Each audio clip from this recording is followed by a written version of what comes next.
Hello and welcome back to the Fit Soul podcast. I have a very special guest today. My friend, Mr. George Thompson, is joining me on the podcast or the YouTube, wherever you're seeing this. And I just can't wait to tell you about him. I met him on the beach, walking on the beach one day, and he started talking. And he's 92 years old.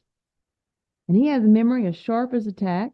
We became fast friends, didn't we? Yeah. Yeah, we became fast friends. We love to watch the sunset together. He's my sunset date, along with Randy. Mr. George is my sunset date.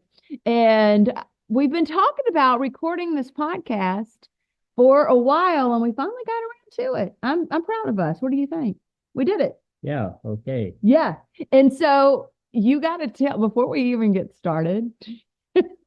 He said, I went to pick him up and he said, well, I was in the bathroom. I went to get a treat. And I said, what'd you get? What treat? And he held out, you ready? A water bottle, but it's not filled with water, is it? No. What is it filled with? Homemade wine. All right. So you can't see this if you're not watching the video. We're going to do a little cheers. He made us some wine. And when did you make this? How long ago did you make this?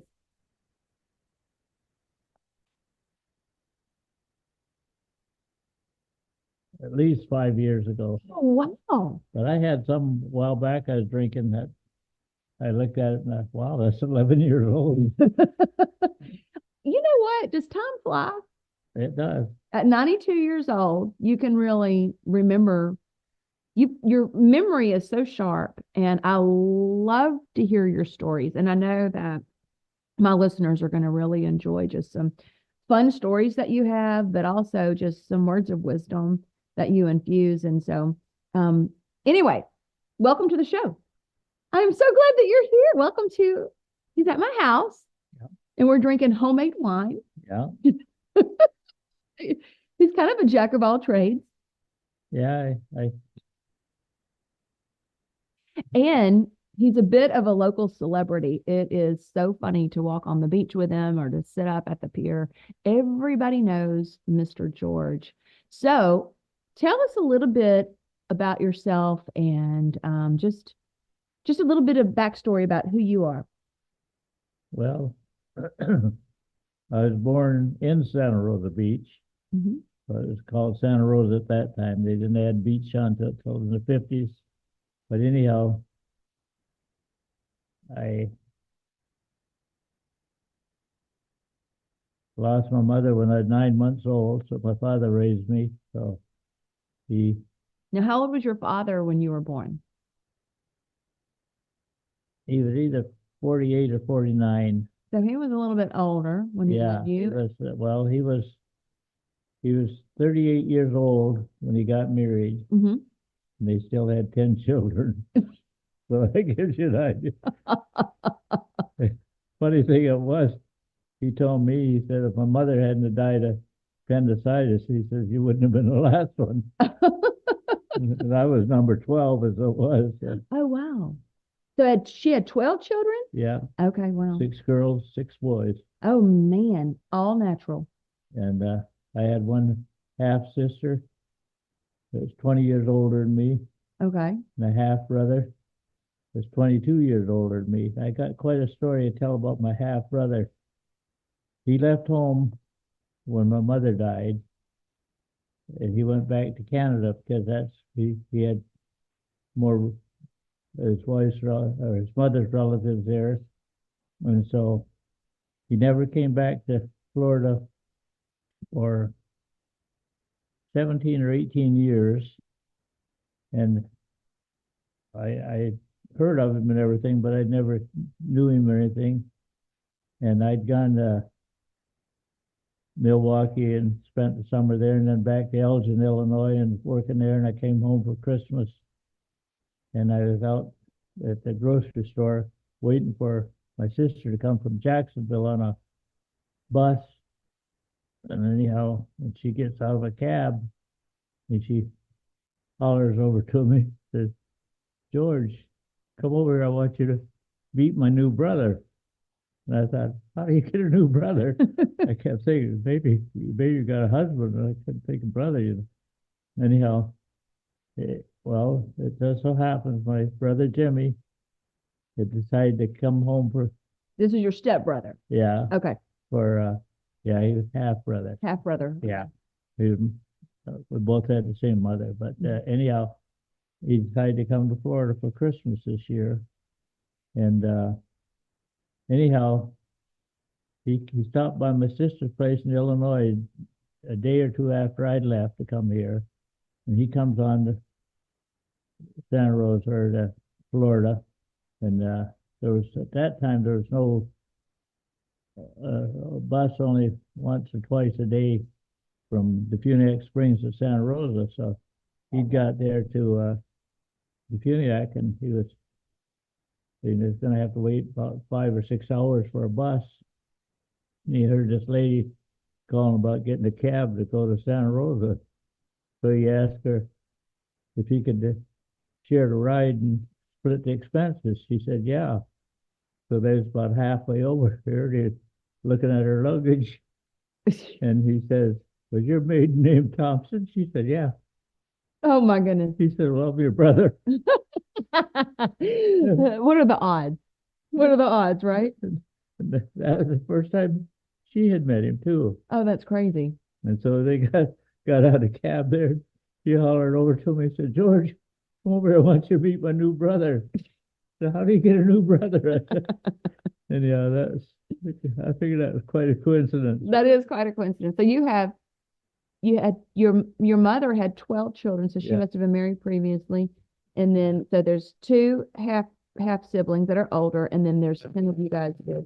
Yeah. And your father raised you Right here in Santa Rosa Beach now. So that's just for those that if you're not familiar with this area, it's in the panhandle of Florida. It's between, what do you say, Destin and Panama City? Yeah, or Destin Destin or Fort Walton Beach, Yeah. Panama City. Destin and Fort Walton Beach. Destin's getting pretty well known now, but at that time it Yeah. wasn't. Yeah, it's a beautiful, beautiful area of Florida. It's sugary sand, white, beautiful sugary sand, beautiful water. It's just really a pretty area. And he's grown up here. You've seen a ton of changes. Oh my gosh, because it has exploded. There's so much going on here now. 81 years ago, I had 40 acres of land here, bought and paid for. Oh wow, where? A Sugar Drive Oh really? over there, real close where they have that man-made lake where they do the water skiing, racing. Yeah. And I don't know what I was gonna do, but I had plans. I cut fence posts. I was gonna fence it in, grow something, and because at that time they had open range here, and if you grew anything, you had to have it fenced in because there was cattle and pigs all over the place. Yeah. And anyhow, Well, I love all of your stories, and you can share any story you want. One story that I've heard you share a couple of times, it was you met a lady. Did you have a paper route? Was that it? You had a paper route. oh yeah, Yeah, tell me about that. I sold a grit paper just once a week, and I didn't have very many customers, but that I probably made 50 cents a week, but I only had one day, and 50 cents was a lot of money then. And What could you buy with 50 cents? well, I don't know, but just a short time before that, I remember at the end of the Depression, my father going to work on what they call the WPA for 50 cents a day. Wow. And that's what there was people all over the country was doing that. I mean, With 10 that cents a gives you day. an idea of what money was worth then. Yeah. And anyhow, so I had this paper out, and I had this one customer. She was around 90 years old then, and she was And how old were you when you had your I paper was route? probably about I was somewhere between 8 and 12. I can't Okay. remember just what year, because I know I was delivering paper to her before World War II. So, and during World War II. Anyhow, she was, and she would tell me, she didn't go into too much detail, but a little bit about things that went on during the Civil War, about that, especially afterwards, the things that the carpetbaggers did that she said was uncalled for and so on. And then she would always tell me, she says, when you grow up, she says, don't go to Destin and be a fisherman. She said, it's no kind of a life. So, anyhow, she was, and And you didn't. You remembered that and you took her advice. I think yeah, that's super interesting. yeah, and I wanted to go see her and tell her I got this job up in Elgin, Illinois, and told my sister I was going to go over to see her, and she told me she just passed away. So she was, I think, 96 or 97 Wow. years old when she died. Wow. But But that's just so interesting how long ago that was that you were able to get that much history from the Civil War. And think about the little children that you're talking to now, and you can talk to them about World War II. And when they're older, they're going to be like, I knew this man a long time ago, and he told me about World War II. yeah, And it'll be so far removed. it was, I was on the beach at Santa Rosa when I got the news that Japan bombed Pearl Harbor. Now, how old were you? I was 10 years and 1 week old. Mm. I was, I was 10 years old December 1st, and that happened December 7th of 41. I was 10 years old December 1st. And, but. Well, do you remember what you felt at 10 years old to hear that we were at war? Well, yeah, I mean, I thought, well, it's not right here, you know, but it's still, I mean, it's always here, almost like it says in the Bible, there's going to always be wars and rumors of wars, and just, but then it kind of gradually, just one little event at a time, and you kind of, I guess you kind of adapt to it. I often feel, I think about these poor kids that grow up actually in a war zone, you know, and I think I remember just a few things I seen here because well, it was kind of, might say it was a war zone here on the coast because there was German subs were right up here trying to get as many delivery ships because they took supplies to all the countries. And so could you see, okay, I think this is a really dumb question. Don't laugh. Could you see the submarines? I mean, could you know that they were on the coastline, or did they learn about it later? I didn't I didn't realize because you know, my nephew and I was on the beach, and what got our attention was this explosion, and it shook the beach. There's 3 of them, and the only thing I can figure it was well, then a few minutes later, all these planes come and they started dropping. I thought they were bombs, but they were torpedoes. They were trying to. I found out that the ship had been torpedoed, but it didn't sink it. And what we heard was a ship dropping these depth charges trying to get the sub. We just stood there watching the planes come in real low from the west, and they'd drop these torpedoes, and they'd come down, they'd hit the water, and you could see the water splash out, and they'd glance off the water, and it looked like it's almost going right toward the tail of the plane again, and it would settle down, go down the water, and there was, I mean, there were a lot of them.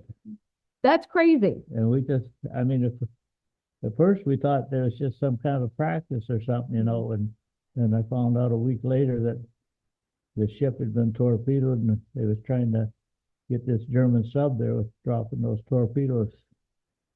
But then shortly after that, they started patrolling the beach on horseback, and there was a while there they didn't want anybody on the beach before 7 o'clock in the morning, and I got run off a few times. Did you sneak out there anyway? Huh? Did you sneak out there anyway? Yeah, I I felt kind of bitter about chasing me off the beach one day.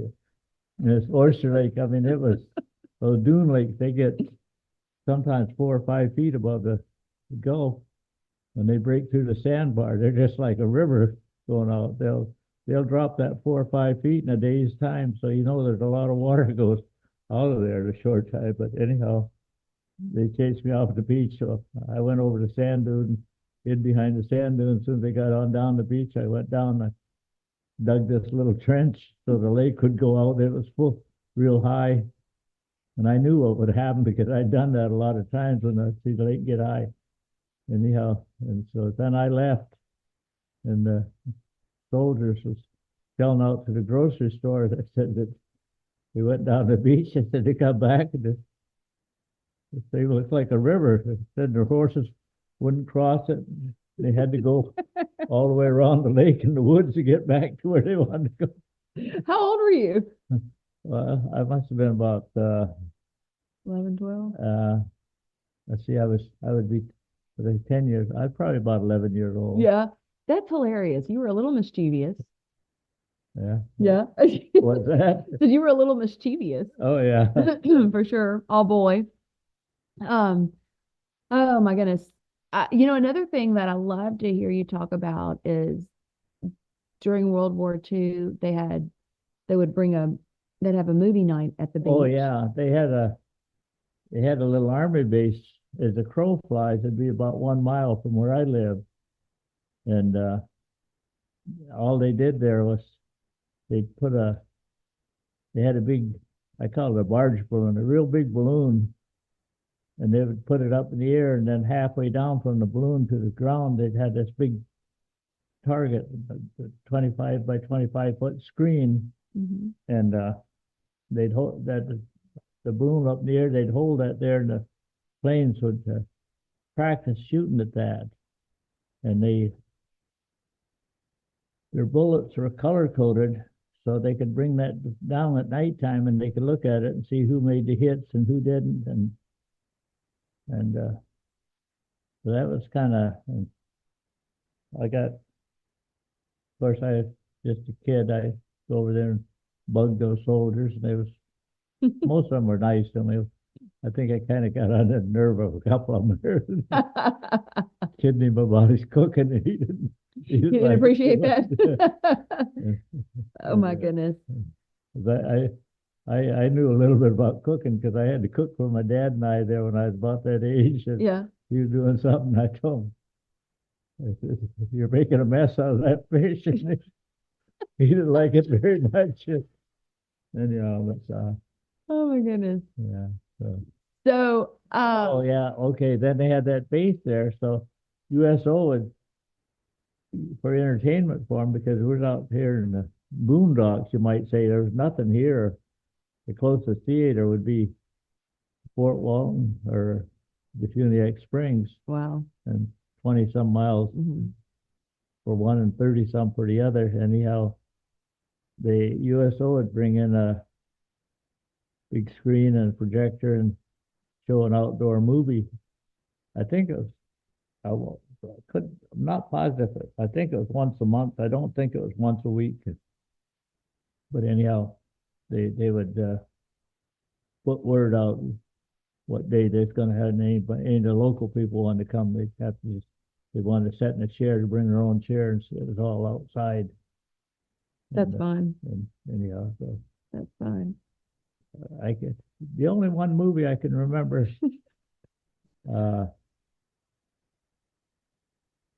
I think it was Swinging on a Star, or anyhow. I don't remember. I don't know. I haven't heard of that one. Anyhow, I remember a couple of lines there. And it says, they're singing, and it says, "Or would you rather be a mule?" or something like that. And it was,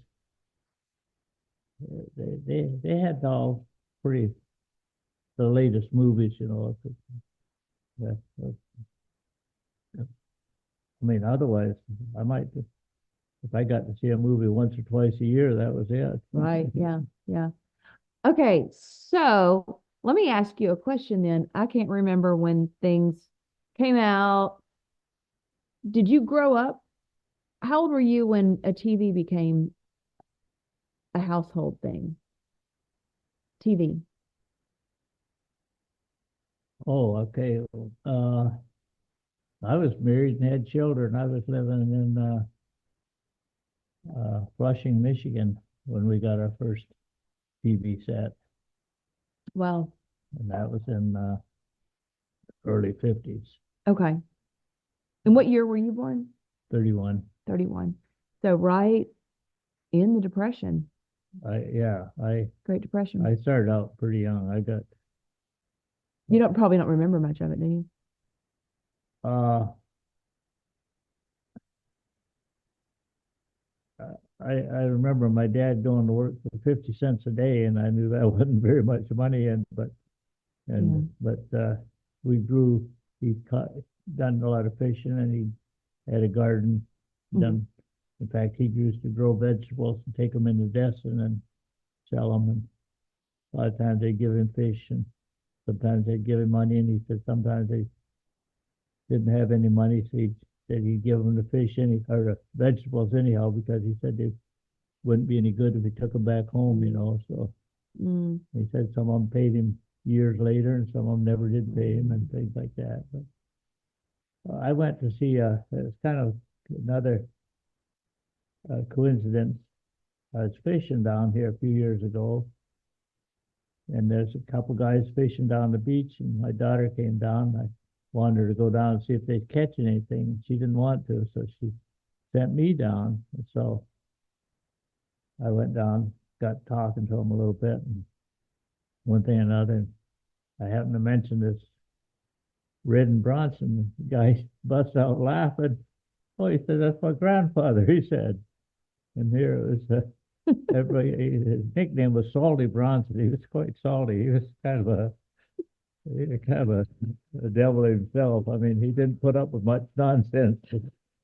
And I tell you a story about, he had this, he said, they'd find a big school of fish, and they'd put this big seine around and pull it in and draw them in and then dip the fish out. And he said, at that time, every once in a while, he said, about time he'd get ready to put his net out, Coast Guard would come along, they want to check out everything. And he said, but sometimes, time they got through, he said, then the fish would be gone. He said, just one time, I guess he had it. And well, he was telling me this, and he said they said something about hold up on something, and I guess he just let out a blue streak to him with bad language, and the guy started coming from the Coast Guard on the beach out to the boat there, and my brother was out in the water with the seine, and he sees something, and he hollered, and my brother, he was built like they say, like a brick, you know what? Anyhow, he says, told this guy, he says, "I'll have you know," he says, "you got to go through me before you talk to see my captain." He said, this Red and Bronson was, that's the first I'd ever heard about it. He said, from then on, he said, Frank was his favorite crew member, because he stuck up for him, and Yeah. anyhow. Oh, another funny story was, speaking of wine, well, my dad, at the end of the Depression there, he'd peddled vegetables and stuff in Destin. He also made wine, and he'd sell a little wine on the side too. And he had a few jugs of wine in the back of the wagon there, and it was Red and Bronson. Well, it's the first I'd ever heard about this, just 15, 20 years ago. And he said one time, he said, us boys would slip along behind the wagon there, and she swiped one of his jugs of wine. He said, one time we got this jug, he said, I thought we was going to die. He said, we got so sick. And I remember my dad saying there was something you could, if you took it the same time you had a drink, you wouldn't want to drink for 6 months. It'd make you that sick. Oh my goodness. And he must have He must have He taken knew that. anyhow. The funny part of it was, he said about 3 weeks later, my his mother had my father in for dinner because he's in Destin there, and he said he overheard him telling his mother, he says, "Well," he says, "I haven't lost any more wine lately." He said, after giving him that bad jug of wine, they didn't take it anymore. That's hilarious. And yeah, You have got the best stories. All right. So I want everybody to know a couple things. And everything is beautiful. How many years were you married to your lovely wife? 69, 69. You don't hear that number very often. That's beautiful. and How many kids did y'all have? yeah, that was How many kids did y'all have? 4, Four? 2 girls, 2 boys, Mm-hmm. and I lost a daughter. I guess about 6 years ago. Mm. She was just 64, and she would have been 70 this year. So, Yeah. and she got cancer in pancreas, Mm. and yeah, I'm sorry. yeah. I was going to say that uh, my very first memory that I'm pretty sure it's my first memory. I was out in my yard underneath this magnolia tree, Mm-hmm. playing with a ground rattler. A snake? Yeah, it's a picnic rattlesnake. Oh my gosh, that sounds like a poisonous snake. Oh yeah, and he was all coiled up between my legs. I sat down with the legs out like this. How old were you? I figure I was about somewhere between 2 and 3 years old. Yeah. Okay. And it's just the way I was sitting there with my legs out, and he was right in between them. And I had this stick. I could still see him. I'd go, and his head would follow my hand as I went around him like this in a circle. He'd follow. I don't know how long I'd been. My brother seen me out there, and he kept wondering what I was doing out there so long. He'd come out there, and said when he reached down to pick me up, he said the snake actually tried to bite him. It struck him, but it never did. I was just fascinated by the way his head would follow my hand around, That's crazy. and then I don't know if that was, I think that was the first, and then the next memory, we had canna lilies on the west side of our house, and I was always trying to catch butterflies and stuff, the boys, and yeah, I see it. Oh boy, a lot of those butterflies out there today. I'm going to get me one. And I finally caught one. Found out it was a bumblebee. And I still, Did you get stung? yeah, I still remember opening up my hand, 3 big whelps, and I thought, I think I learned the difference between a butterfly and a bumblebee. I bet you did learn that real fast. Oh my But goodness. I can remember that, and I remember playing with a snake, and that's my first 2 memories that, and Playing with a snake and getting bitten by bumblebees. yeah, yeah, You know what? One of the things that cracks me up, because you look so young and you've got such a sharp memory, and people ask you all the time about what's your secret. And I want you to say what it is. And I'm telling you, let me be your agent because you could make a lot of money. Okay.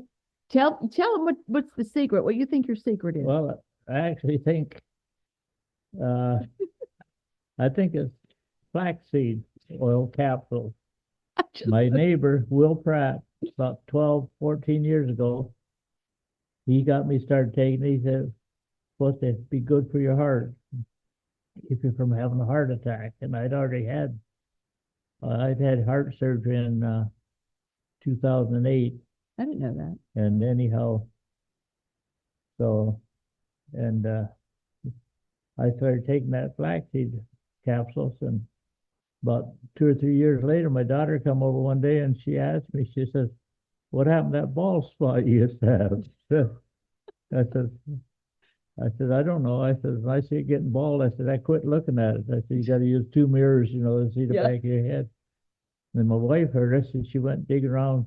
She got out photos, and I say, photos look like somewhere between 2 and 3 inches, just skin on the back one. It all grew back. So he And says, the other thing, my eyesight got better.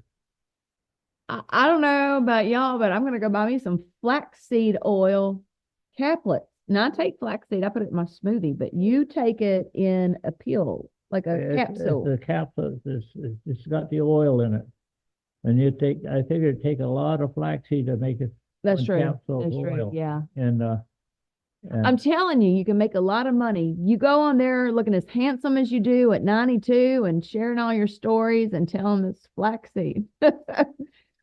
All right. and So I got pictures to prove that yeah, I had yeah. a bald spot there, and Well, you don't, you got a full head of hair now. All right. Last night when we were, okay, I have a feeling that this is going to be part one of a podcast. I have a feeling people are going to come back in and say, tell us, we want Mr. George back. And so I hope maybe you'll come back in. But I want to know, what would you recommend?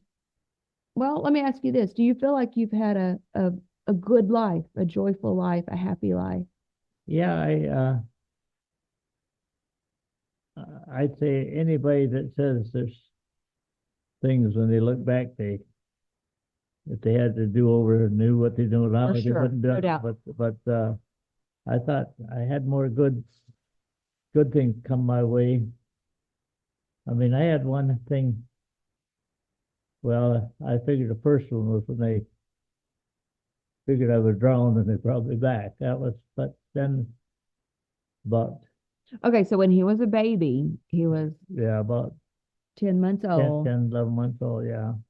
He drowned, officially drowned, and didn't officially die, but his sister couldn't, thought he was dead. Yeah. She sent my brother to her, well, her brother to tell my father he was justice of the peace here and he was holding court. She sent him to tell him that I had drowned. And she said the time he got home, I was up playing around. But 2 weeks before that, they taught him in school what to do if somebody drowns, how you pump the water out and get them started breathing again. Mm. But Reckon God had a plan for your life? I think Wanted you here? I that's what a lot of people tell me when I tell them that, and I Yeah. said, well, it could be. And Definitely, definitely. So what would you, if you were to give a piece of advice to someone who would look at you and think, wow, he's 92 and he's had a good life and you're happy. You're a happy person. You're a joyful person. Um, what would, if you were to give some pieces of advice to somebody younger, what would you want to impart to them? What would you want to say? well, I tell a lot of people this one thing. I says you should get as much out of life as you can every day because you don't know how many days you're going to have here. That's right.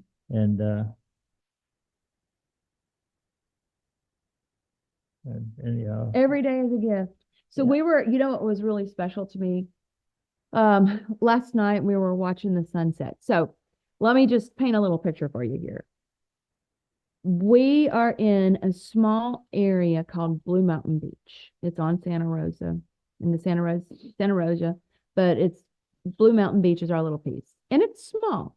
And there is, we've got a little, our little beach accesses, and several of the neighbors meet for sunset almost every night, if as long as it's not raining. And some people are part-timers here, and but Mr. George is a nice staple there, and there's some folks that live here full time. And there was a visitor last night. One of our neighbors' father was in. Do you remember what he said? He was so sweet, Michael. He went on and on about every day is a gift. And he just kept saying, he goes, I'm just so thankful. I am so thankful. And it just was so beautiful just to see him um, exuding with gratitude. And it was contagious. I was like, yeah, oh my gosh, I think I want to be more thankful too, just watching him. And I know that you're a grateful person, and that's something that's just part of who you are, but taking each day seriously as a gift every single day. Yeah, well, I had a lot of thinking to do when I lost my wife. Of course, I knew. I mean, it wasn't real sudden like. I mean, I knew it was coming, but I thought I should be thankful for the years we had together, you know, and because we had more than the average. I mean, actually, from the time I first really got to know her till she passed away, I knew her for 70 years. Yeah. But we was married for 69 years, so 70. Mhm. Funny part of it was when I met her, I was going with her sister. Yeah. Anyhow, she You old scoundrel, you. she well, not I wasn't the only one. Now you're going to say that about your precious wife. Are Well, you calling her a scoundrel? Oh. she no, when I met her, I'd been going with her sister about 5 months, Hmm. and she told me later, she thought things was just going kind of slow between her sister and I, so she's going to make a play for me and make her sister jealous. Yeah. Well, I got the same idea, but neither one of us said anything to the other one. I mean, well, like I said, she had one advantage over her sister. Her sister was still going to school that year yet. Yeah. So we had the whole day that to say the whole day to eventually get into mischief. Well, did the other sister ever get over it Oh eventually yeah, I think so. after 20, 30, 40 years or so? Yeah. Yeah. She, Well, I think she was used to. I felt a little bit sorry for her because she was used to her older sister.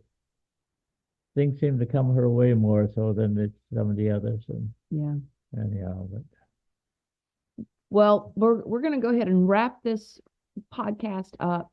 What would one piece of advice, if you could give one solid, some words of wisdom after 92 years on this earth, what would be a piece of advice you could give to us?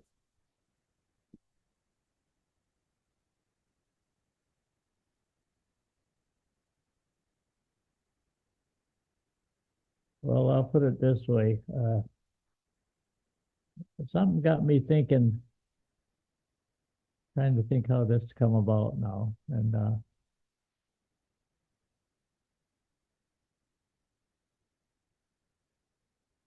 well,